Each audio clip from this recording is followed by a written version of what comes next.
عمرك سألت نفسك ازاي ممكن حد يجي يقول لك انا ربك وتصدقه؟ طب ازاي هيبقى معاه جنة ومعاه نار؟ طب ازاي ممكن يحيي الموتى قدام عينيه؟ تعال اقول لك ان كل ده حصل فعلا، حصل قدامك وانت مش واخد بالك. اكتر حاجة دايما كانت بتشغلني هو ازاي ان في حد ممكن يجي يقول للناس انا ربكم والناس تصدقه وتمشي وراه، وازاي هيبقى معاه جنة ومعاه نار. طب ازاي هيحيي شخص ميت؟ وهل الوقت ده الناس هتفقد عقلها ولا في حاجة احنا مش شايفينها؟ كل الاسئلة دي بقى فضلت تدور في دماغي لحد ما شفت اعلان بيبسي. ايوه زي ما سمعت كده، اعلان بيبسي. اعلان بسيط وعادي جدا، كان في محمد صلاح وصاحبه لوفرين، لكن وانا بتفرج حسيت ان في حاجة غلط. اللي قدامي كان شكله محمد صلاح 100%، بس كان في حاجة ناقصة. نظرة عينه، حركة وشه، نبرة صوته، حاسس كده كأنك بتتكلم مع روبوت بيقلد صلاح بس مش هو. طبعا قلت يمكن انا اللي بيتهيألي. قعدت ادقق واعيد الاعلان اكتر من مره لحد ما اكتشفت الحقيقه اللي هتهزك. ده ما كانش محمد صلاح. ايوه زي ما سمعت كده، مش محمد صلاح الحقيقي،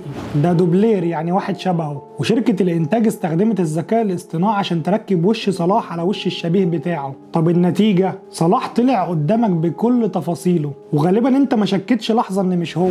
واللي كمل الصدمه بقى اني لقيت صوره مسربه من كواليس الاعلان ده، وكانت بتجمع لوفرين مع الشبيه الحقيقي، واللي هو شاب مصري اسمه محمد فيرو وعنده 25 سنة. يعني صلاح أصلا ما كانش في التصوير من الأساس. وهنا بدأت كل حاجة تتضح. لو قدروا يخدعونا بالشكل ده في إعلان بسيط، فإيه اللي يمنع بقى إن هم يخدعونا بحاجة أكبر؟ إيه اللي يمنع إنك تشوف حد مات ويرجع قدامك حي؟ الموضوع بدأ بإعلان، لكن السؤال الحقيقي هنا، لو اللي حصل مع محمد صلاح حصل مع حد ميت، هل ده ممكن يتقال عليه إحياء للموتى؟ هتقولي لا طبعا، ده مجرد دوبلير، شوية مونتاج على إخراج طلع لنا محمد صلاح. بس أنا هقولك على حاجة حصلت من أكتر من 12 سنة ومحدش ركز فيها كفاية. ارجع معايا كده لسنة 2013 لإعلان رمضان بتاع بيبسي. كلنا اتفاجئنا لما شفنا فؤاد المهندس الله يرحمه في الإعلان طالع بيتكلم وبيضحك وبيتحرك كأنه لسه عايش. كان واقف في وسط الشباب وبيتكلم عادي جدا وكأنه كان لسه بيصور من أيام، والناس كلها انبهرت وقالوا شوف التكنولوجيا وصلت لحد فين.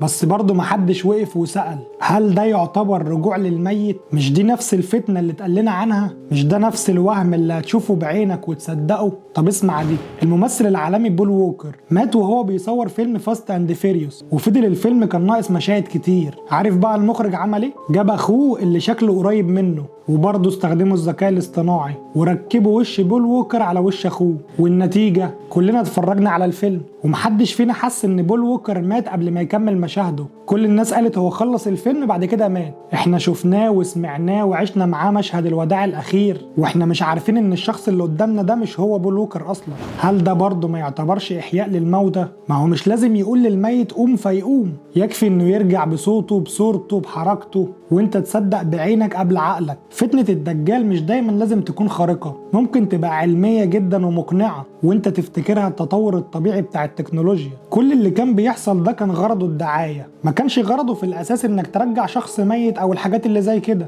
تفتكر الحب ممكن يوصل لحد انك ترجع اللي بتحبه من الموت؟ تفتكر في يوم من الايام لو خسرت حد غالي عليك ممكن تلاقيه بيرجع وبيكلمك تاني؟ القصة اللي هحكيها لك بقى دلوقتي دي حصلت فعلا، مش فيلم ولا رواية، دي قصة حقيقية حصلت سنة 2015. شاب كان اسمه رومان ومات في حادثة عربية مفاجأة، وساب وراه مراته يوجينا اللي كانت بتحبه جدا. يوجينا ما قدرتش طبعا تستوعب غيابه، فقررت انها ما تودعوش. دخلت بقى في عالم الذكاء الاصطناعي برضه وجمعت كل حاجة رومان كان بيبعتها، رسائل، صور، تسجيلات صوت، بعض الفيديوهات اللي كان بيصورها والبوستات، اي حاجة رومان كان حاططها على الانترنت. وحطت الحاجات دي كلها بقى على ابلكيشن اسمه ريبليكا وعملت روبوت اسمه رومان. طب النتيجة ايه بقى؟ البرنامج بدأ يرد عليها بنفس طريقة رومان بالظبط، نفس نبرة صوته، نفس اسلوبه في الكلام. ده كان بيرد عليها بنفس ردوده كأن رومان لسه عايش، وكان بيكلمها وبيطمنها. المرعب في الموضوع ان يوجينا صدقت وقالت بنفسها انا حاسة انه رجع وكان موجود وبيكلمني. دلوقتي بقى اي حد فينا يقدر يخلق نسخة من نفسه او نسخة الكترونية من نفسه. تنزل تطبيق ريبليكا تغذيه بمعلوماتك وهيتكون عندك شبيه الكتروني بيرد زيك وبيتكلم بطريقتك، ومحدش هيقدر يفرق ما بينك وما بينه. هل هي دي بقى بداية الفتنة اللي كان بيكلمنا عليها الرسول عليه الصلاة والسلام؟ هل لما يظهر لك حد شبه والدك او والدتك بعد موتهم ويكلمك بنفس طريقتهم هل هتقدر تفرق؟ خد بالك، الناس اللي هتقابل المسيح الدجال مش هيشوفوا حاجات خرافية، هيشوفوا حاجات منطقية جدا، بس هتكون معمولة بحرفية تخدع أي عقل. واللي صدق نسخة رومان هيفكر 1000 مرة قبل ما يقول إن ده مستحيل. بس خليني أخدك في حكاية أغرب وأقرب للجنون. في سنة 2008 مجموعة من علماء اليابان عملوا تجربة كانت بدايتها فار ميت ونهايتها فار حي. أيوة زي ما بقولك كده، الفار مات فعلا، ده كمان كان جسمه متحلل بالكامل. لكن العلماء خدوا منه الدي ان ايه او الشفرة الوراثية بتاعته وحطوها في خلايا جذعية او خلايا خام، وبدأوا يخلوا الخلايا تتقسم وتكبر وتتكون، وفي الاخر اتولد فار جديد. بس الفار ده ما كانش عادي، الفار ده هو نفسه الفار القديم، نفس الشكل ونفس الجينات ونفس الصفات، كأنهم رجعوه من الموت. عارف ايه الاخطر بقى؟ ان الطريقة دي ممكن تتطبق على الانسان عادي جدا. الانسان كمان عنده دي ان ايه، ولو اخدت الحمض النووي بتاع شخص مات وحطيته في خلايا جذعية ممكن تطلع نسخة منه شبيه ليه ويتولد تاني. الموضوع مش بالسهولة اللي انا بكلمك بيها دي، بس هو ممكن يحصل. تفتكر بقى لو شخص مات ورجع لك تاني بنفس شكله وصوته وكلامه وطريقة تفكيره، هتقول عليه نسخة ولا هتقول هو ده؟ المسيح الدجال مش لازم يقولك قوم يا ميت، ممكن يوريك شخص ميت من سنين ويكون واقف قدامك وبيبتسم وبيندهلك باسمك. الفتنة مش هتيجي من حاجة صادمة، الفتنة هتيجي من حاجة شكلها طبيعي جدا، من العلم ومن المنطق ومن التكنولوجيا. عشان كده تعالى اكلمك عن اغرب مشروع علمي في العالم، مشروع هدفه انه يجمع الحمض النووي كل المعلومات الشخصية لكل الناس اللي على الكوكب، عشان لما تموت تقدر ترجع تاني. كل اللي حكيت لك عنه من بداية الحلقة، من الاعلانات المزيفة لنسخ الناس اللي ماتوا لحد استنساخ الحيوانات، كل ده كان تمهيد لحكاية اكبر، حقيقة ممكن تقلب مفهومك عن معنى الموت أصلا وعن فكرة الرجوع من الموت كلها. سنة 2003 تأسست منظمة اسمها تريزم موفمنت فاونديشن.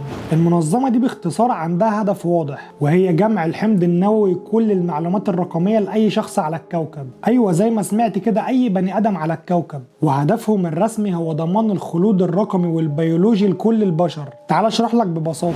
أي حاجة بتكتبها على الإنترنت، صورك أو فيديوهاتك أو تسجيل صوتك، كل ده بيتحول لبيانات، والبيانات دي مع الحمض النووي بتاعك بيتم تخزينها وتحليلها عشان يقدروا يعملوا نسخة تانية منك تقدر تعيش حتى بعد موتك. السؤال هنا بقى، لو نسخة منك دي قامت وبدأت تتكلم بصوتك وترد على أهلك وتفتكر ذكرياتك، هل دي بقى مجرد نسخة ولا روحك اللي رجعت؟ طيب مين اللي بيمول المنظمة دي؟ مين أصلا اللي مهتم بخلود البشر؟ مين عايز يفضل محتفظ ببياناتك وحمضك النووي وانت مش واخد بالك؟ مين اللي هيستخدم التكنولوجيا دي يوم ما يطلع ويدعي الألوهية؟ هو المسيح الدجال. مش لازم يكون بيحضر جيش من الوحوش، ممكن يكون بيحضر جيش من نسخك انت، نسخ لكل الناس اللي انت حبيتهم وماتوا، وهو يقدر يرجعهم. كل اللي عليه يضغط زرار يظهر لك على طول اخوك، ابوك، امك، مراتك، ابنك بشكلهم وصوتهم وذكرياتهم، ويقول لك انا اللي رجعتهم، انا ربكم. ساعتها هتصدق صح ولا هتفكر ان كل ده مجرد فتنة؟ بس اللي انا متأكد منه ان فتنة المسيح الدجال مش هيكون بعين واحدة وخوارق غيبية، ده ممكن يكون علم وشاشة ورسيفر وتلفزيون وذكاء اصطناعي. واللي مش فاهم دينه ومتمسك باليقين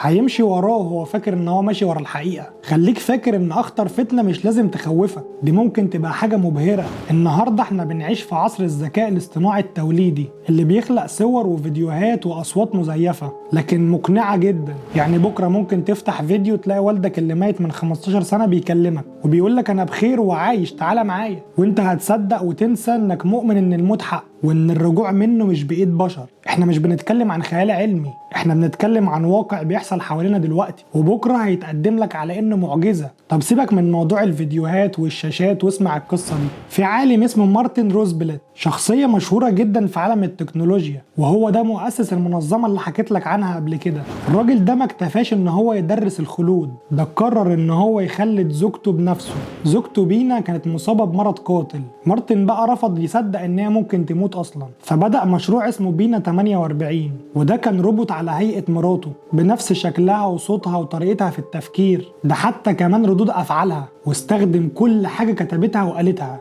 ضحكتها وصورها وملامح وشها وعاداتها اللي كانت بتعملها وكل حاجة رقمية عنها، وحولها لإنسان آلي، لكن ما كانش فيه ولا أي حاجة من جسمها الحقيقي. بس الغريب مش هنا، الغريب إنك لو كلمت الروبوت ده النهاردة هيتكلم معاك كأنه هو بينا الحقيقية، وهيفكرك بذكرياته، وهيفتكر كمان انت قلت لها ايه في يوم من الأيام، وهيقول لك كمان رأيها في السياسة وفي الفن وفي أي حاجة كانت بتفكر فيها في يوم من الأيام. بس استنى، لو ده حصل مع مراته تفتكر مارتن ده بقى ناوي يعمل ايه مع نفسه؟ الراجل ده كاتب وصية مرعبة جدا، بيقول فيها أنا هعيش تاني حتى لو جسمي مات، عقلي هيفضل موجود، أنا هرجع. هنا بقى نسأل سؤال، لما شخص يقرر يرجع بعد موته ويتحدى قوانين الكون اللي كلنا متفقين عليها، مين اللي ممكن يقف في وشه؟ ومين اللي ممكن يستغل ده ويقول لك أنا اللي رجعت الناس دي، أنا الإله اللي أنت بتدور عليه؟ كل اللي حكيته لك النهاردة كان حقيقي، مش قصة فيلم ولا حبكة رعب، ده أحداث حصلت مع ناس وتجارب وتكنولوجيا، وكل ده بيحصل وأنت بتتفرج عليا طبيعي جدا. بس خليني أقول لك الحقيقة المرعبة، المسيح الدجال مش هيضحك على الناس بالخرافة، هيضحك عليهم بالعلم، هيوريك حاجات كتير من اللي انت شايفها بتحصل قدامك دلوقتي، هيبعت لك حد مات يكلمك، هيشفي مريض كان ميؤوس منه، هيقولك على أسرار محدش يعرفها عنك قبل كده، ويخلي كل ده يثبت لك ان هو إله، وانت هتكون شايفه الصح عشان مفيش ولا خدعة ولا سحر، اللي قدامك معاه علم وأدوات وتقنيات بتخليه يحقق المستحيل. بس افتكر كده، لما سيدنا محمد صلى الله عليه وسلم حذرنا من فتنة الدجال، قال لنا ان هو معاه جنة ومعاه نار، بس الجنة بتاعته في الحقيقة نار،